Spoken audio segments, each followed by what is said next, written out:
Item ಯಾವುದೇ ಇರಲಿ try ಮಾಡಿ ಆಚಿ ಚಿಕನ್ ಮಸಾಲಾ. ಆಚಿ ಚಿಕನ್ ಮಸಾಲಾ.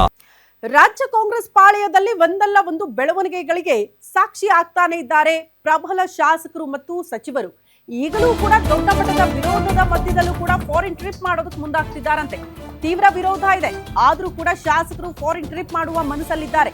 ಶಾಸಕರ ವಿದೇಶದ ಪ್ರವಾಸಕ್ಕೆ ಕಾಂಗ್ರೆಸ್ ವರಿಷ್ಠರು ಗ್ರೀನ್ ಸಿಗ್ನಲ್ ಕೊಟ್ಟಿದ್ದಾರಂತೆ. ಇವತ್ತು ರಾತ್ರಿಯೇ ವಿದೇಶಕ್ಕೆ ಕಾಂಗ್ರೆಸ್ ಶಾಸಕರು ತೆರಳಲಿದ್ದಾರೆ ಅನ್ನೋದರ ಡೀಟೇಲ್ ಸಿಗ್ತಾ ಇದೆ. ರಾತ್ರಿ 8 ಗಂಟೆಗೆ ಬೆಂಗಳೂರಿನಿಂದ ಆಸ್ಟ್ರೇಲಿಯಾಗೆ ಶಾಸಕರು ಪ್ರಯಾಣ ಬೆಳೆಸಲಿದ್ದಾರಂತೆ.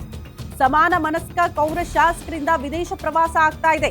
ಟೂರ್ಗೆ ಹೋಗ್ತಾ ಇರೋರಲ್ಲಿ ಸಿಎಂ ಬಣದಲ್ಲಿದ್ದವರೇ ಹೆಚ್ಚಾಗಿ ನೋಡೋದಕ್ಕೆ ಸಿಗ್ತಾ ಇದ್ದಾರೆ. ಲಿಸ್ಟ್ ಅನ್ನ ನೋಡಿದ್ರೆ ಕೆಲವರಿಗೆ ವೀಸಾ ಸಿಗದ ಕಾರಣ ವಿದೇಶ ಪ್ರವಾಸವನ್ನ ರದ್ದು ಮಾಡಿದ್ದಾರೆ. ಇನ್ನೂ ಕೆಲವರು ನಾನಾ ಕಾರಣಗಳಿಂದ ಟ್ರಿಪ್ ಅನ್ನ ಕ್ಯಾನ್ಸಲ್ ಮಾಡ್ಕೊಂಡಿದ್ದಾರಂತೆ. ಈ ಸಮಯದಲ್ಲಿ ಆ ರೀತಿ ಗುರುತಿಸ್ಕೊಳ್ಳೋದು ಬೇಡ ಅನ್ನೋ ಕಾರಣ ಇರಬಹುದು.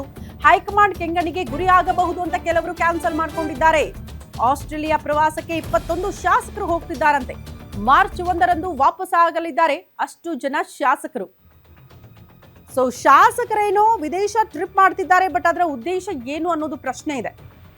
ಯಾಕಂದ್ರೆ ಸಿಎಂ ಆಪ್ತ ಬಣದಲ್ಲಿದ್ದಂತಹ ಕೆಲ ಶಾಸಕರು ಈ ಲಿಸ್ಟ್ ಅಲ್ಲಿ ನೋಡೋದಕ್ಕೆ ಸಿಗ್ತಾ ಇರೋದ್ರಿಂದ ಶಕ್ತಿ ಪ್ರದರ್ಶನನ ಅಥವಾ ಹೈಕಮಾಂಡ್ಗೆ ಅಲ್ಲಿಂದ ಏನಾದ್ರೂ ಸಂದೇಶವನ್ನ ರವಾನೆ ಮಾಡೋದಕ್ಕೇನೆ ಈ ರೀತಿ ಟ್ರಿಪ್ ಪ್ಲಾನ್ ಮಾಡ್ಕೊಂಡಿದ್ದಾರಾ ಗೊತ್ತಿಲ್ಲ.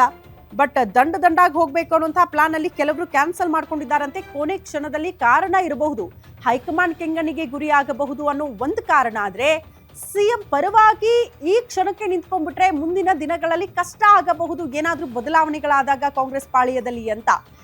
ಅಂಥದ್ದೊಂದು ಚರ್ಚೆಗಳಲ್ಲೇ ಕೆಲವರು ಕ್ಯಾನ್ಸಲ್ ಮಾಡ್ಕೊಂಡಿದ್ದಾರೆ ತಮ್ಮ ಪ್ರವಾಸವನ್ನ. ಇನ್ನೂ ಕೆಲ ಶಾಸಕರಿಗೇನೋ ವೀಸಾ ಪ್ರಾಬ್ಲಮ್ ಅಂತೆ, ಹಂಗಾಗಿ ಹೋಗ್ತಾ ಇಲ್ಲ ಅನ್ನುವಂತಹ ವಿಚಾರಗಳು ಗೊತ್ತಾಗ್ತಾ ಇದೆ.